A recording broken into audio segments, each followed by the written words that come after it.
with the social element, my problem is with working in office all the time is I am a yapper. So I felt very kind of forced by my school to go to university.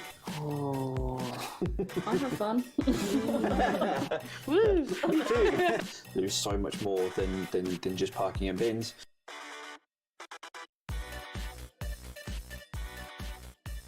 So I'm Joe Symes. I work as a performance analyst in the apprenticeship and work-based learning team.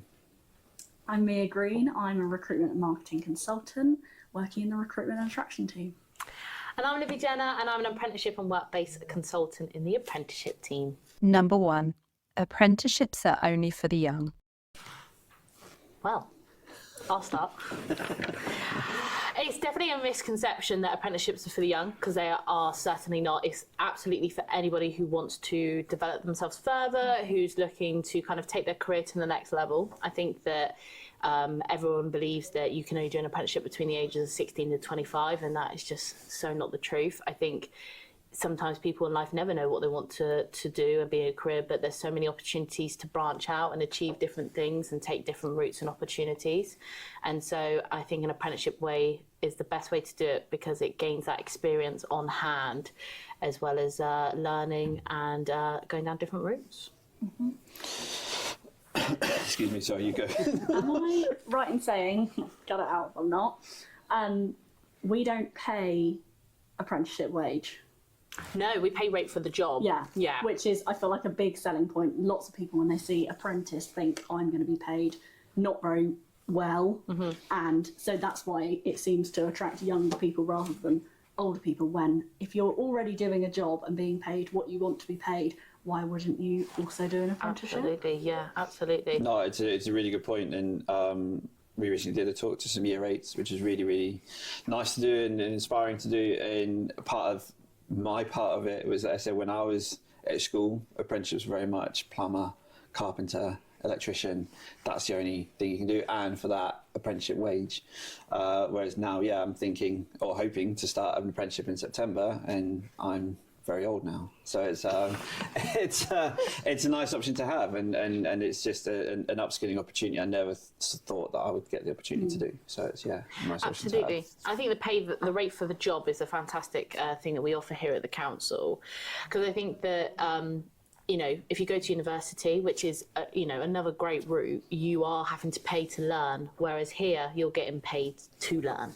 And I think that's always a good way of looking at it as well. So when I did my apprenticeship from straight out sixth form, the pride I had about being paid while all of my friends were so poor at uni was incredible. Yeah, it's great. But that was nice. Yeah. It's great. Absolutely. I think also the biggest problem maybe that people face once they've come out of university is that they don't have the experience. If they haven't done a placement year or work experience, they are struggling to find kind of jobs because they're saying we don't have the experience. But where did they start? Whereas with an apprenticeship, you're gaining the experience hands-on there and then. And I think that makes you even more valuable to an organisation, to a company, in bringing your kind of best foot forwards with it. Yeah. Building on from that, the next assumption is you need a lot of experience to work in local government. Oh, you are the best person to start with this one, I reckon. Do you reckon? Okay. So, yeah, it's an assumption that I hear quite a lot and have heard from others that have wanted to apply for a job with the council. And I remember, so I found myself working for the council. I worked in leisure for 14 years, ended up being made redundant, not knowing what I wanted to do, what direction I wanted to go in, where I wanted to be. And I was lucky enough to find myself in customer services, which is a really nice entry point within the council, because you get to learn about the vast different areas that we have within the council and what we do here. And that has allowed me to really then think about what I want to do, where I want to go, what services I'd like to end up in. I jumped over and worked in planning for a little bit, which is amazing and really interesting and really insightful, and had an opportunity within the organisational development team that came up, and I thought change my customer focus and make the staff the customer, not the traditional customer. Came in with absolutely no experience of working for the council, and I've just rolled with it, and it's been amazing. It's been one of the best experiences I've had.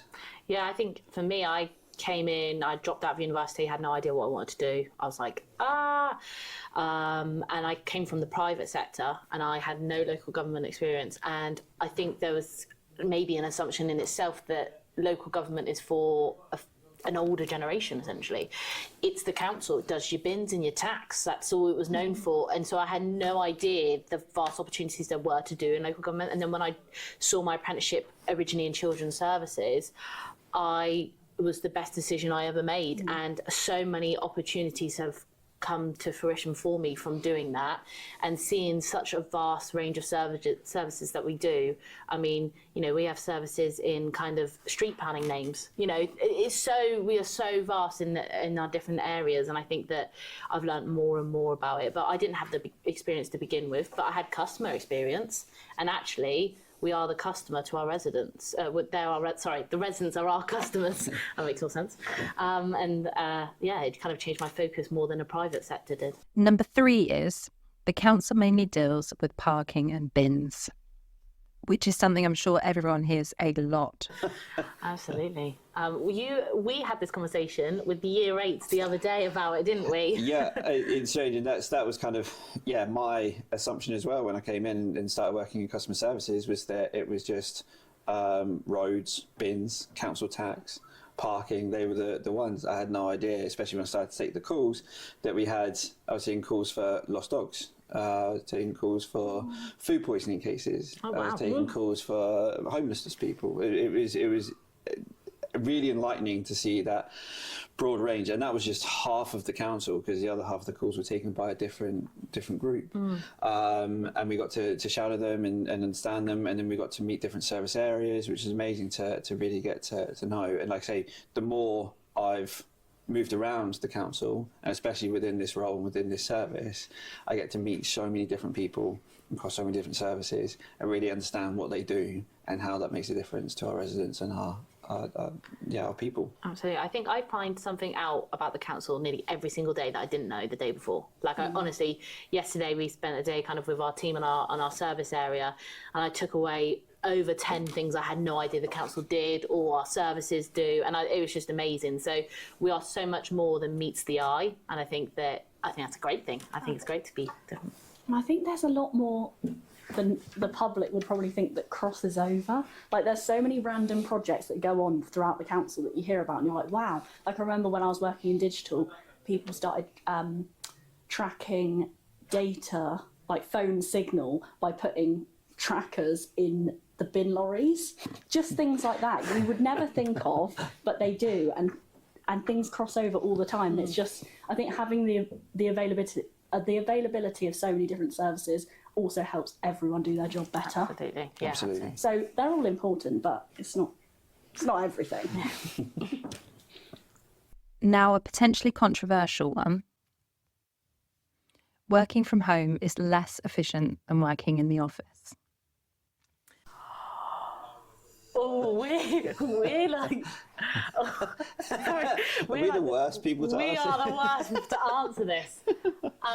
Okay, so my personal opinion, and this is personal opinion, I prefer to work in an office environment, which I don't know if people are sort of shocked by, because I don't know if it's maybe an assumption in itself that young people like to work from home because there's the flexibility, and I completely get there is flexibility from working home, and it does come with benefits sometimes. I really do see that, so I think it's great we have the option for both. Personally, I find that I work better in a work in an office environment, maybe with a social element to it as well. That is sort of my personality, and that's kind of like thrive, and I really enjoy having those valuable conversations. You and we kind of work together quite closely, and I find that we just chat, and then things come up through that conversation that maybe I wouldn't naturally have had because I phoned you for a specific reason. Whereas if I work from home, I don't necessarily call people just to chat. I call people because I'm like, oh, I need something, or they need something from me, or a question. And then I'm like, well, actually, I was just off on an off conversation with Joe about something, and actually, we've just realised we could do this, and this idea. Yeah. So personally, for me, I work in different locations around the council. I don't solely work in County Hall. There's other different hubs around Dorset that I work in, and I find that provides me the best sort of kind of work environment. I agree, but I also, with the social element, my problem is with working in office all the time is I am a yapper, and I won't get anything done. No one around me will get anything done because I get distracted very easily. I am that person.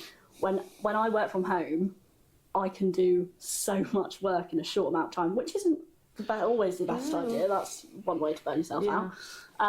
But so it's weird. It really depends on the day and what needs to be getting done. So when we're doing creative things, love being in the office. If I know I need to get something done that's really important and something more strategic, I need to be at home. Yeah.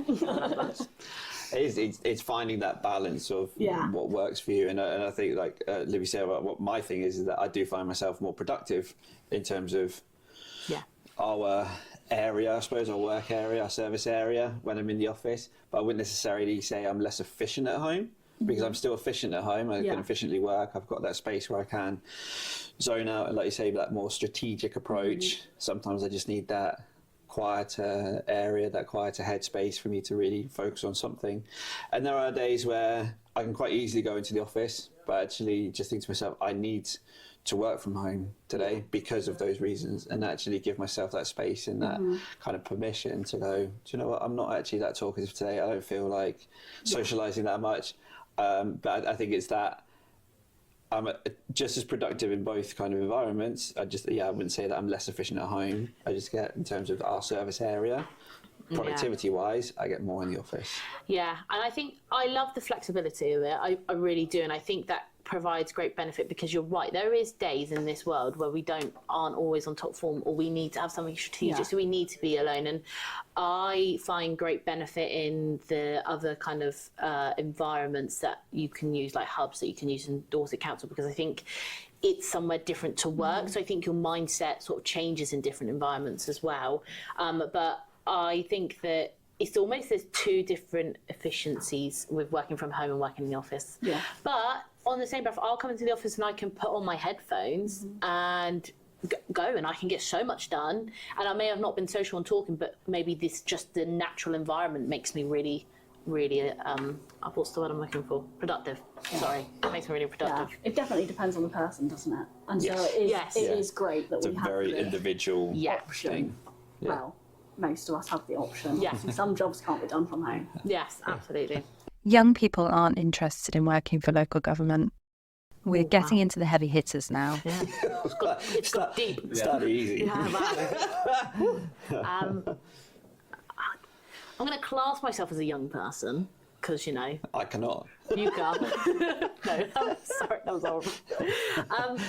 I think it's not, I don't know, it's not made a, I want to say it's not advertised. I think that is the word I am looking for. It's not advertised. When I was at school, you either went to university or you went to college. Not even apprenticeships were advertised. And this is why I'm a really big advocate for it. And I love kind of us. We did a school talk the other day. I love going into, I've just met with a work experience student before I came here. So I love having those opportunities to be an advocate for it. So I think that being like working for local government, people just don't know the opportunities it can provide, and I think that's what it is. It's that lack of understanding and knowledge, and I actually think it goes to not only just the kids being unaware or students being unaware, but teachers and parents being unaware that that's a suitable option as well. And I think so it's not about marketing always to our younger generation, it's about marketing to the parents of our younger generations, our carers, our guardians, whoever they may be, to let them know of the opportunities that are available for local government. Yeah, definitely. I think you're right in the fact that with schools, when I was leaving school, we had, I think it's from Christmas to like Easter, all of our tutor times were support for writing your personal statement for uni. And I knew I was going to do an apprenticeship. I didn't know what in at that point, but I knew that I didn't want to go to university. And I sat there from January to April, I was sat there every tutor time being like, and the teachers would come around and be like, oh, so when are you doing your personal statement? And I said, I was like, I'm applying for apprenticeships, so you could help me with my CV, but it just wasn't the same support. Absolutely. But yeah, no, it's what we're doing in our team at the moment, of trying to find and attract the younger audiences by using things like TikTok, by using things like Instagram Reels, things like that, just to make more people aware that it is an option, and we have so much to offer them as well as the other way around. Absolutely, and that's I think it's that stigma that needs to be broken with local government and what local government is. I mentioned the assumption earlier that it's just parking and bins. There is so much more than just parking and bins. I think it's not. Both of you have mentioned it. It's not that young people aren't interested in working for local government. They just don't know what's here and what's there. And again, we're working on a work placement, a little project at the minute, where we're trying to change that kind of, what does work placement look like and what are the options afterwards. So actually, if someone's coming in and they're really keen on enforcement, okay, well, that's not just planning. That could also go across public health. It could also go across environmental health. It could also go across parking. What type of enforcement is that person interested in? And I think, again, there's those people out there who, if they know what they want to do, again, the year 8s we were talking to, a few of them were already talking about how after they've done their law degree, what are the options for apprenticeships after that? And it blew my mind that year 8s are talking about doing law degrees and then coming into local government to use that law degree. It was really interesting. So it's like I say, it's attracting those people that do know what they want to do, but also supporting those who maybe don't know, but we have options there for any number of opportunities, and it's getting that exposure to what we do. In case anyone wants to add anything else, as you've sort of covered this, schools could do more to help young people get into work. I have a point to add to this, but this is something that is from a personal experience. So I felt very kind of forced by my school to go to university, even though I have never been of what you would, maybe the regular person would assume that they're university bound. I wasn't that. But I was kind of made because schools aren't criticised, they're not numbered, they don't get asked to have the statistic on anybody who has not gone to university, who has pursued an apprenticeship, who has gone into full-time work after 18. They are only asked to provide a statistic on how many people go to university, and I think that's where the problem I say problem, it's not a problem, but I think that's where it sort of comes from and lies. And I also believe that teachers are also really have only ever gone into that route from university. So it's sort of only what they know. We're starting to see more now teachers and teacher assistants and specialists in SEN go through an apprenticeship route because they are fantastic opportunities. We have a lot in our Dorset Council schools who do that, and we work with them closely in our team. But I think that's all they know. So all they can enforce is because they aren't aware of the opportunities they can provide. So I believe that it's about us as Dorset Council and local government almost given a duty to go into our local schools and make them aware of the amazing opportunities there are within Dorset to be able to go on to future opportunities that aren't just university. Because you can get a degree through an apprenticeship. You don't have to get a degree through a university course. And it's hard as well because there's so many, obviously schools wouldn't want to think of how some people really don't enjoy school, and for some people to then think their only option is to do 3 more years of what kind of seems like school before you go, that it just seems unfair. It's really not the right place for some people. Lots of places aren't the right place for lots of different people. Absolutely. But you can, in the world of work, you are so much more free to kind of explore things that you might be interested in, because you also have the backing then of being paid, and that does make life a lot easier. Yeah, absolutely. Especially if you're thinking about moving out, if you're wanting to save to move out, that sort of thing, you don't have to do that by going to university and not having money. It offers freedom to a degree. It offers an opportunity for freedom. University isn't an option for lots of people as well. Absolutely. It's not an accessible place for lots of people. Absolutely. No, I agree completely with what you guys have said. I don't think, going back to the assumption, I don't think necessarily, I don't want to say the schools are kind of doing a bad job with it or should be doing more, but actually I think there's more that we can be doing as a collective. Yeah, absolutely. And actually supporting schools with that in terms of those other options and making people aware of those other options.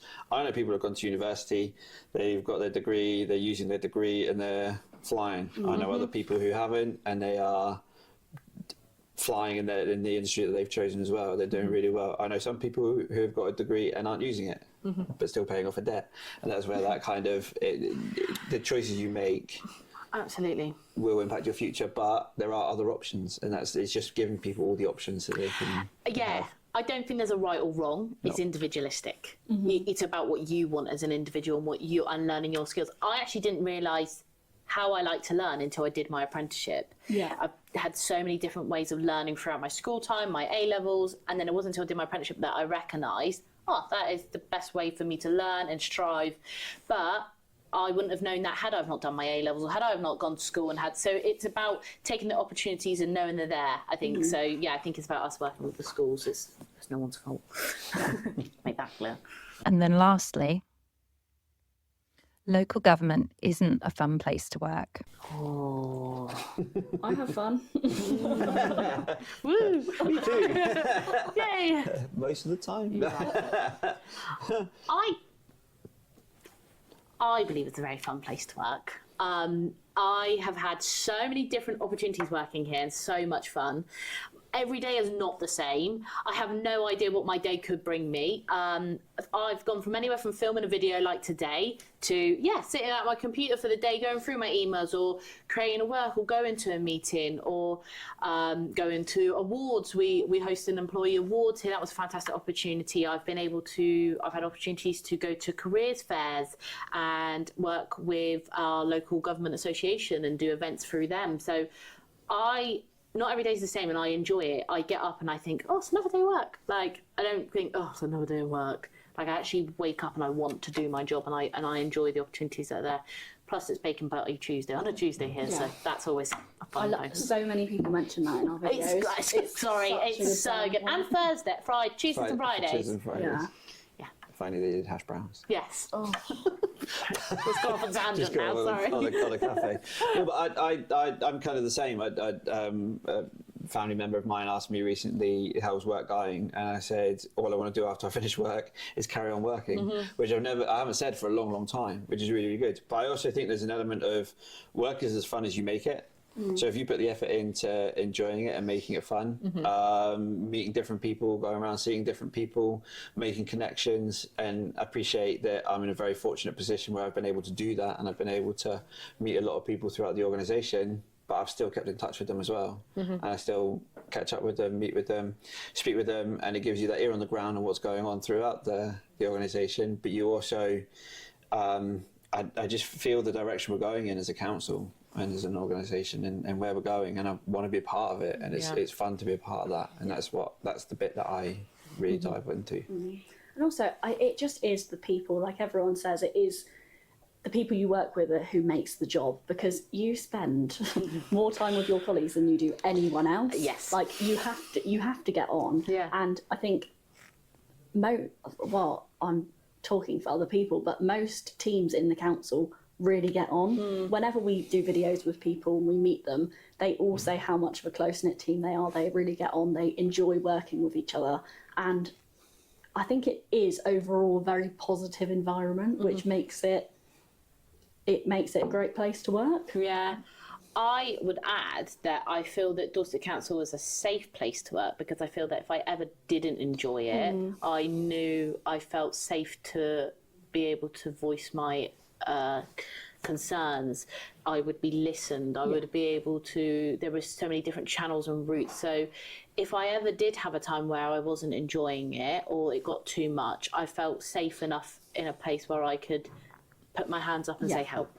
And it was okay. I wasn't, dismissed for that. In fact, there was courage to do that. It showed a sign of strength, not a weakness. So I think that even makes it more enjoyable, because I feel safe every day I come to work with it. I think as well, I've seen that from now working in the HR wing, everyone that works in HR is so nice, and they are there to support the people that work at Dorset Council. Absolutely. I think that is it's the misconception that's always been that they're for the business. but they're for the people, and they support Absolutely. people so well and so nicely that, yeah, I think, as you say, it is a very safe place to work, and there's not, I don't come into work feeling worried about things. Yeah, absolutely. Is there anything else you'd like to add before we end? I'm Louis Jenner and do an apprenticeship. Did you say, do you have a sign off yet? I don't know yet. We don't have a sign off for a catchphrase yet. No, we don't. No, I've done a few quiz shows in my time, and I haven't got my catchphrase yet. We need one. Yeah, we do. My thing I'm going to say is, I'm going to look at the camera when I say this. No, don't pan and zoom. Hold on. The best person to believe in is yourself, and I think take all the opportunities that you can, and do something that you love. If you do it for 5 days a week, 7 days a week, 6 days, 2 days, 3 days, you want to enjoy it the most you can. So if you do that, you'll strive to be the very best that you want to be. So just take every opportunity that comes to you.